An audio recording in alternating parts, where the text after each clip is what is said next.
Junior High and followed Lee Avenue across Main Street, past McLean's drugstore, Goldman's Best Bakery, and the 5 and 10 cent store, through another block and past the Free Public Library and down one more block, you'd come to my house, which my father had figured out was right smack in the middle of town.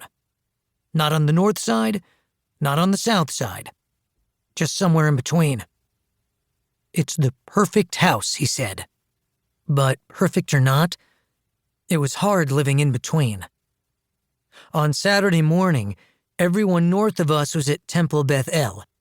Late on Saturday afternoon, everyone south of us was at Mass at St. Adalbert's, which had gone modern and figured that it didn't need to wake parishioners up early. But on Sunday morning, early, my family was at St. Andrew Presbyterian Church, listening to Pastor McClellan, who was old enough to have known Moses. This meant that out of the whole weekend, there was only Sunday afternoon left over for full baseball teams. This hadn't been too much of a disaster up until now, but last summer, Ben Cummings moved to Connecticut so his father could work in Groton, and Ian McAllister moved to Biloxi so his father could be a chaplain at the base there instead of the pastor at St. Andrews, which is why we ended up with Pastor McClellan, who could have called Isaiah a personal friend too. So, being a Presbyterian was now a disaster, especially on Wednesday afternoons when, at 1:45 sharp, half of my class went to Hebrew school at Temple Beth El, and at 1:55, the other half went to catechism at St. Adalbert's. This left behind just the Presbyterians, of which there had been 3, and now there was 1. Me. I think Mrs. Baker suspected this when she came to my name on the class roll. Her voice got kind of crackly, like there was a secret code in the static underneath it. "Holling Hoodhood," she said. "Here." I raised my hand. "Hoodhood." "Yes." Mrs. Baker sat on the edge of her desk. This should have sent me some kind of message, since teachers aren't supposed to sit on the edge of their desks on the first day of classes. There's a rule about that. "Hoodhood," she said quietly. She thought for a moment. "Does your family attend Temple Beth El?" she said. I shook my head. "St. Adalbert's, then?" She asked this kind of hopefully. I shook my head again.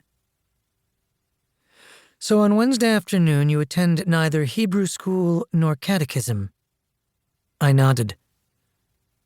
"You are here with me?" "I guess," I said.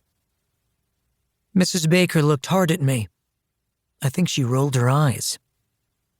"Since the mutilation of guess into an intransitive verb is a crime against the language, perhaps you might wish a full sentence to avoid prosecution. Something such as, 'I guess that Wednesday afternoons will be busy after all.'"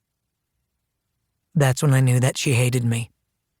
This look came over her face like the sun had winked out and was not going to shine again until next June. And probably that's the same look that came over my face, since I felt the way you feel just before you throw up. Cold and sweaty at the same time. And your stomach's doing things that stomachs aren't supposed to do, and you're really wishing, that the ham and cheese and broccoli omelet that your mother made for you for the first day of school had been Cheerios like you really wanted, because they come up a whole lot easier and not yellow. If Mrs. Baker was feeling like she was going to throw up too, she didn't show it. She looked down at the class roll. "Mighty Hong," she called. She looked up to find My T's raised hand and nodded, but before she looked down, Mrs. Baker looked at me again, and this time her eyes really did roll. Then she looked down again at her list. "Daniel Hupfer," she called, and she looked up to find Danny's raised hand, and then she turned to look at me again.